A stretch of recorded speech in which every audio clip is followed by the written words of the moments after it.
This is the QTV news coming to you from our studio on Caraba Avenue, and I am Lena Igwenyuba. Thanks for joining us. Here are the headlines.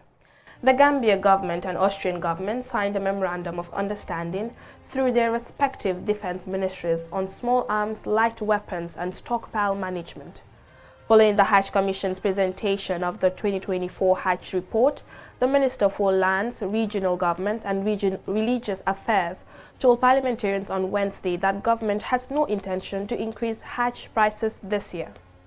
The Turkish Embassy in the Gambia held a reception to commemorate the 101st anniversary of the founding of the Republic of Turkey, celebrated annually on October 29th. C3G Gambia, with support from the Q Group Foundation and other partners, conducted free breast cancer screening for about 600 women in Bansang in the Central River region in commemoration of Pink October. In international news, in a bid to promote accurate health reporting across Africa and Asia, the Mark Foundation organized an intensive health media training session for journalists on the sidelines of the Africa-Asia Luminary Conference in Tanzania. Those were the headlines. Now the news in detail.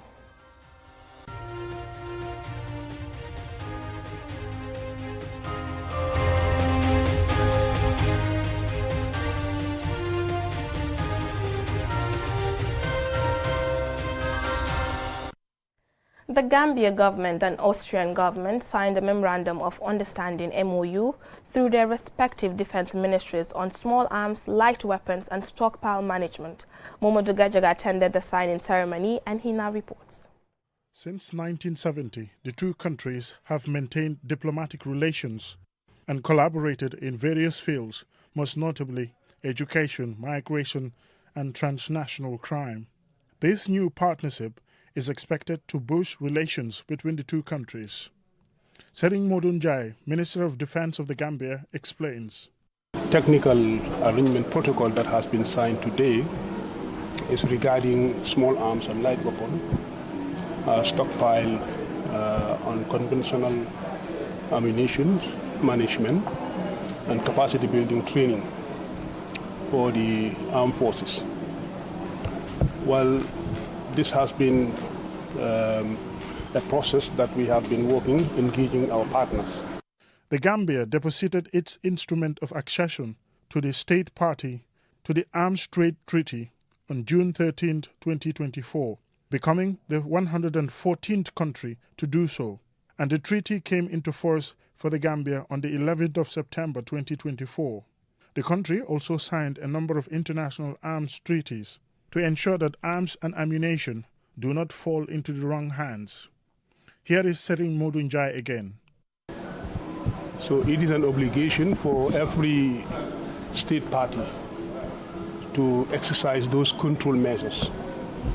So one of the components that would allow a state party to be able to control and manage whatever weapons and ammunition that you have under your control and possession is to complete, the other aspect of training, which is the small arms and light weapons. Austria were represented by their Vice Minister of Defense, Amold Kamel, who says today's MOU will bring closer cooperation and higher standards in small arms, light weapons and stockpiling for the sake of peace. He added that there will be more areas of cooperation between the two countries. From the Austrian perspective, we do consider the Republic of the Gambia as being one of the hubs here in West Africa where we can build on a stable relationship in order to contribute to overall peace and stability in the entire region. I think very recent events in the neighborhood have also underlined the need in fostering capacity building in the country of the Gambia. Small arms and light weapons are used in conflicts around the world, causing injury and death. Such arms control policies and treaties are focused on international arms trafficking, importation and export, and in the standardization of laws, protocols, and sharing of law enforcement information and the best practice across nations to prevent illicit arms sales. Momodu Gajaga, QTV News. Now, the Minister for Lands, Regional Governments and Religious Affairs told parliamentarians on Wednesday that government has no intention to increase Hajj prices this year. He made these remarks during an interface with members of the Select Committee on Religious Affairs following the Hajj Commission's presentation of the 2024 Hajj report. Ansumana Isonyasi has more. The report presented to the committee by Fode Sise, Secretary to the Hajj Commission, comprises details of findings on challenges encountered by operators, pilgrims and regulators during the last Hajj, with a view to galvanize parliamentary support to address identified challenges. These challenges include pilgrims' welfare, non-compliance with established procedures, accommodation, mobility, among others. Following the presentation, several names, notably Suleiman Jame, chairperson of the Select Committee, Musa Baji and Alaji B. Sise, expressed concern over some of the issues raised in the report and sought clarity from the minister and his delegation.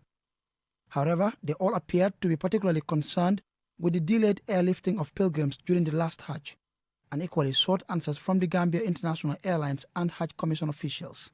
The agencies should also try to see how best, because at the end of the day, whatever we do has to reflect to the general interest.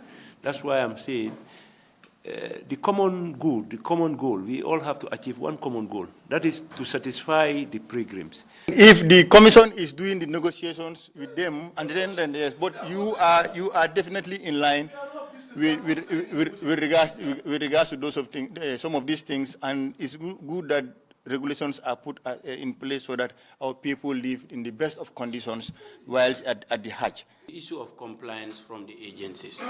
I think that was the reason why payments were delayed, and that resulted to you having Zone 4 instead of Zone 2.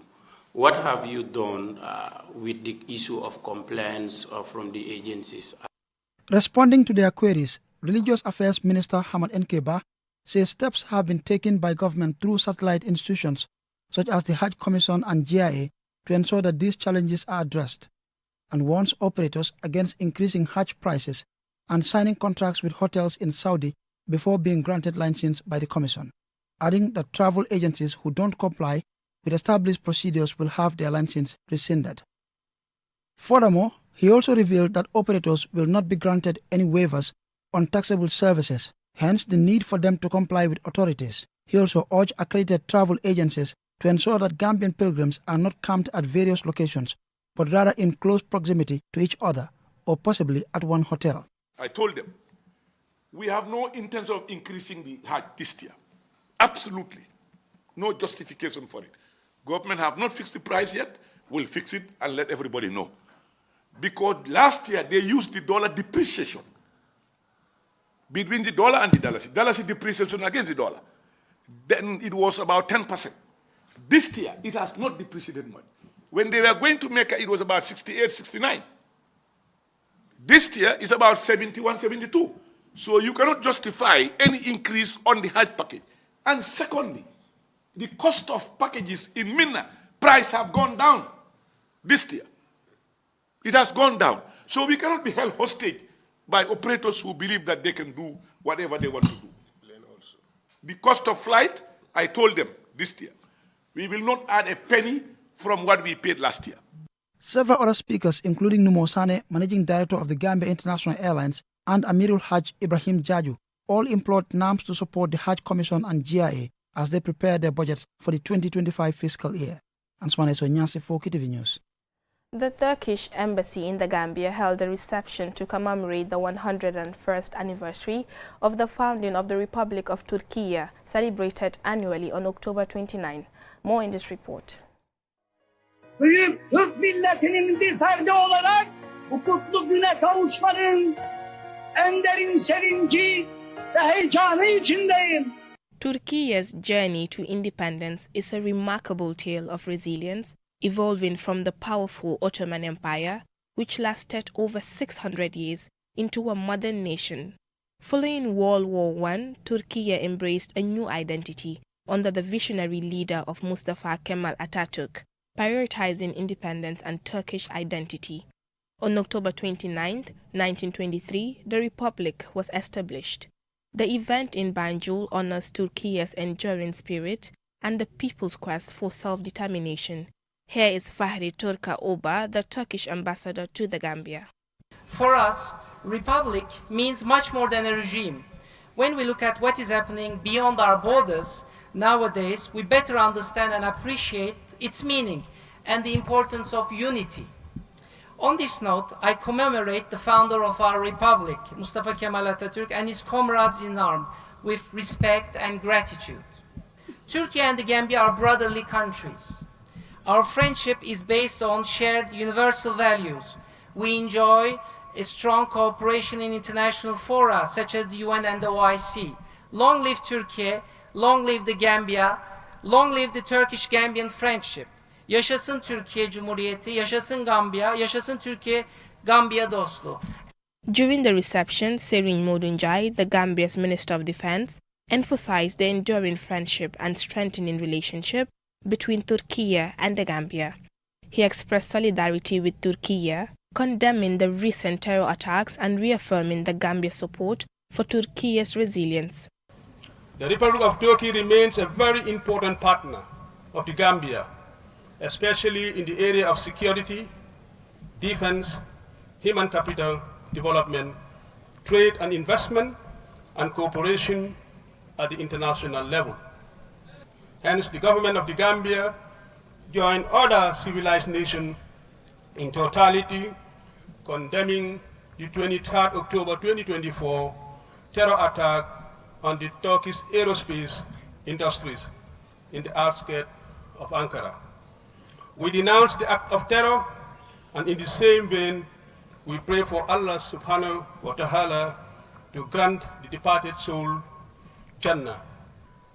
In once again extending our deepest condolences to the entire people of the Republic of Turkey, the Gambia would continue to stand in solidarity with the Republic of Turkey. Since establishing diplomatic relations in 1965, Turkey and the Gambia have deepened their partnership, further solidified in 2011 with the opening of embassies in Banjul and Ankara.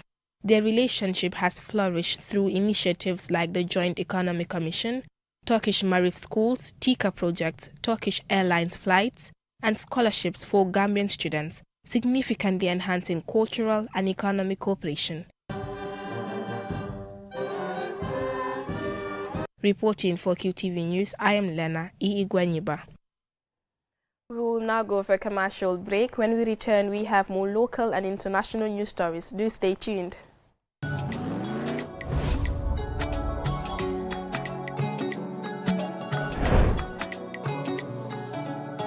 Welcome to the future of transportation in the Gambia. The Bertel-Harding Highway, a 22-kilometer double carriageway, is set to revolutionize travel and connectivity in our beloved country. A 3-lane highway means more space for vehicles, smoother traffic flow, and reduced congestion. Each lane has a specific purpose. The leftmost lane for overtaking and faster vehicles, the middle lane for standard driving, and the rightmost lane for slower and turning vehicles.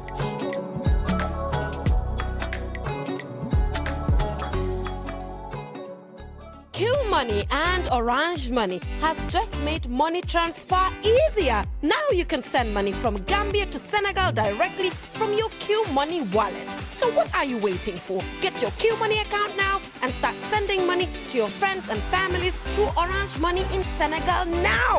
For more information, call our customer care on 133. Q Money, Sunu Kalpe. Terms and conditions apply.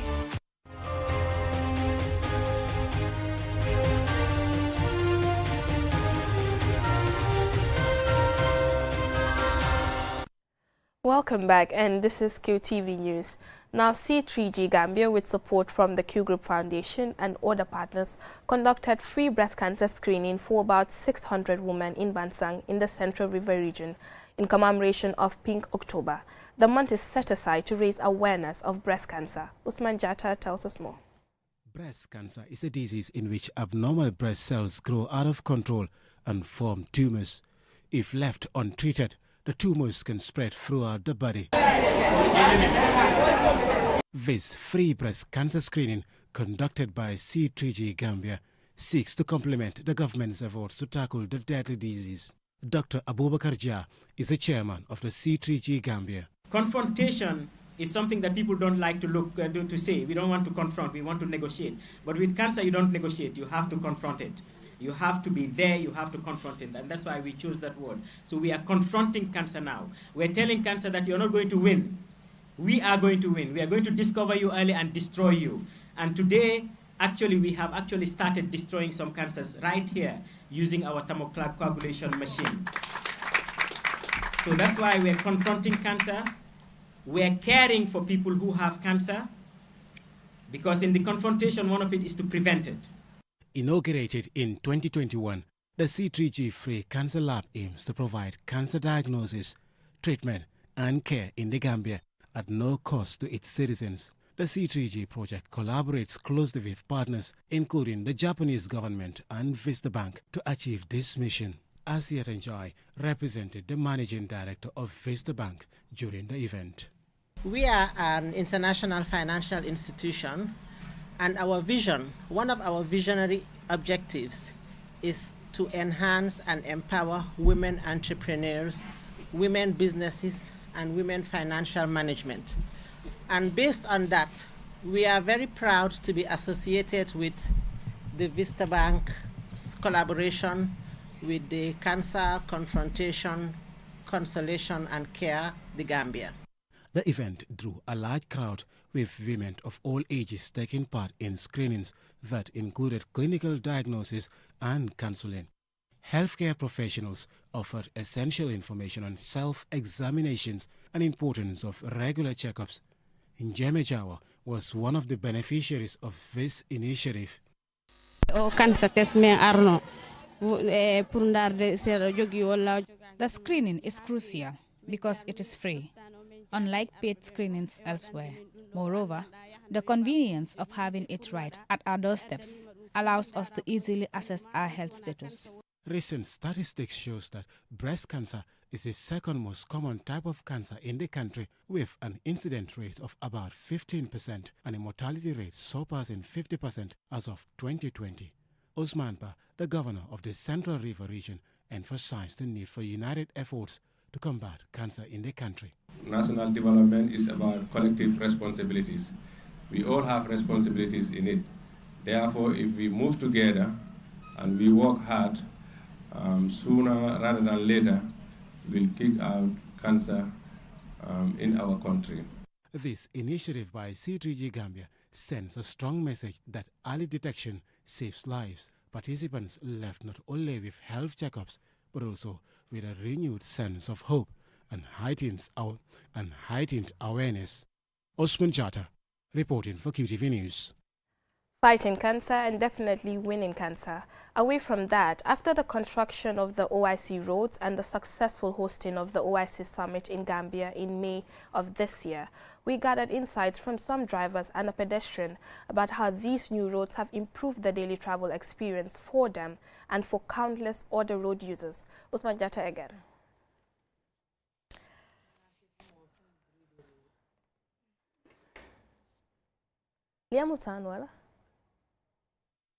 A parking lot. In contrast, the 22-kilometer battle-hardened highway is greatly improving the driving experience with strategically placed signage to enhance traffic flow. This is the Caraba Avenue flyovers and roundabout. It's part of the free flyovers created to ease the flow of traffic. Bakariba, an ambulance driver for the Namban Clinic in Bakau, shares his thoughts. The OIC Highway is a significant improvement. However, as an ambulance driver, I urge commercial drivers to make space for us. Even with our sirens during emergencies, they often block the lanes. That said, this new highway is far better than the old one. Despite its benefits, commercial taxi drivers like Ablaiba express concerns about the limited number of turn-off points available along the highway. The highway is a great improvement, and we thank God for it.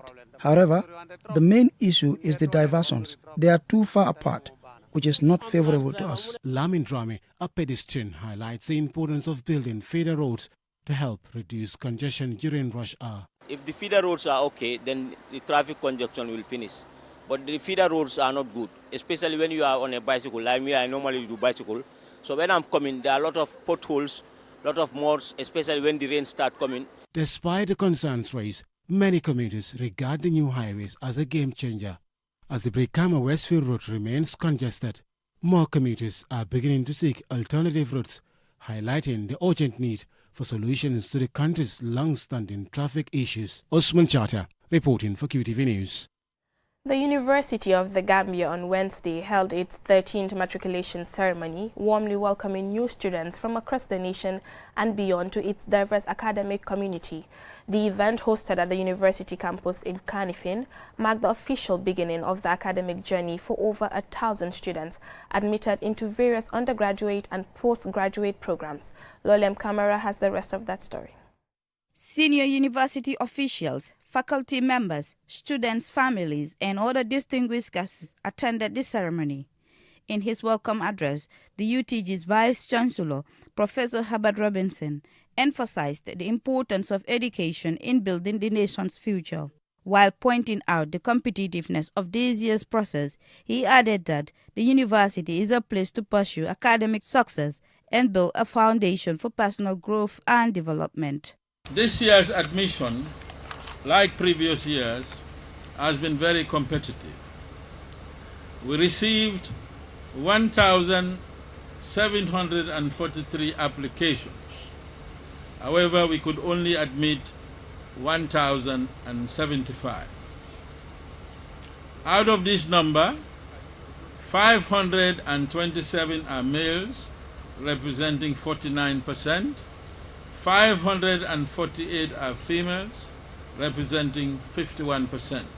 Professor Robinson went on to say that the university's management is working closely with stakeholders such as the Higher Education Ministry and other development partners to continuously improve the student experience at the university. He also advises the matriculated students to always do their assignments on time and avoid all forms of malpractice and dishonesty, which may lead to serious consequences, including dismissal.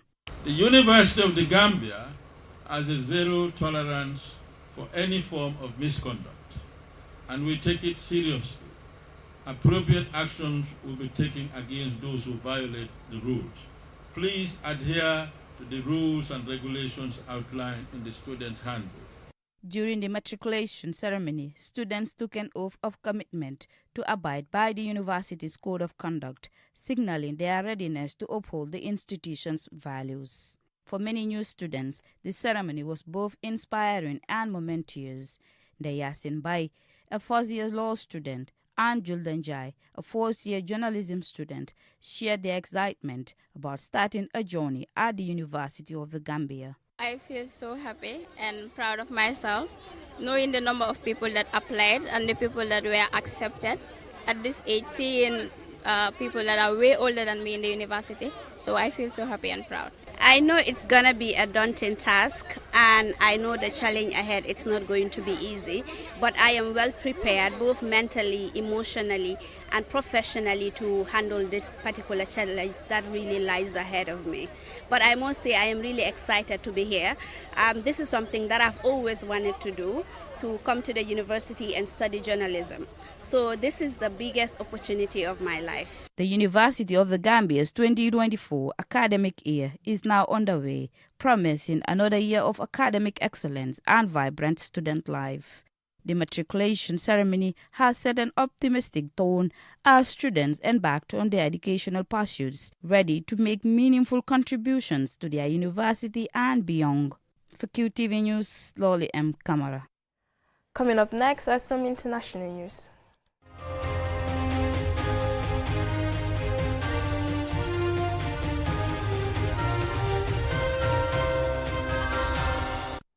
In a bid to promote accurate health reporting across Africa and Asia, the Mark Foundation organized an intensive health media training session for journalists on the sideline of the 11th edition of the Africa-Asia Luminary Conference in Tanzania. Aliu Cisse is attending the conference and he now reports. The training aims to empower journalists and equip them with the skills and knowledge needed to effectively cover health issues and combat misinformation in the media. Led by renowned health experts, the training focuses largely on the causes, prevention, and consequences of infertility, which can affect both women and men. Dr. Idem K. Hazi is the immediate past president, Fertility Society of Ghana. At a governmental level, it is cheaper to do primary prevention, that is educating the people from school age. They must be aware that, look, when you start adolescent, you start growing up, you start having erections, there's that urge to have intimacy with a woman or vice versa. You must protect yourself because there are things that you can do today which will affect you tomorrow. So sex education must be introduced in a proper way. If you do not introduce sex education properly, then it is introduced inappropriately by peers telling you you can do this, you can do that, and they may be wrong. In sub-Saharan Africa, infection is the cause of infertility in up to 85% of women seeking infertility care, compared to 33% worldwide. Some traditional and cultural practices combined with low-resource environment are associated with the high levels of preventable causes of infertility, such as poor nutrition, untreated sexual transmitted disease, unsafe abortion, exposure to smoking, and consequences of infection caused by the practice of FGM, among others. Samuel Lukanda, a Zambian journalist, shares how the training will impact his reporting. Basically, for me and my media colleagues, we've learned a lot from the interactions here, especially with the health personnel, the doctors here, and their lecturers, and we've been enlightened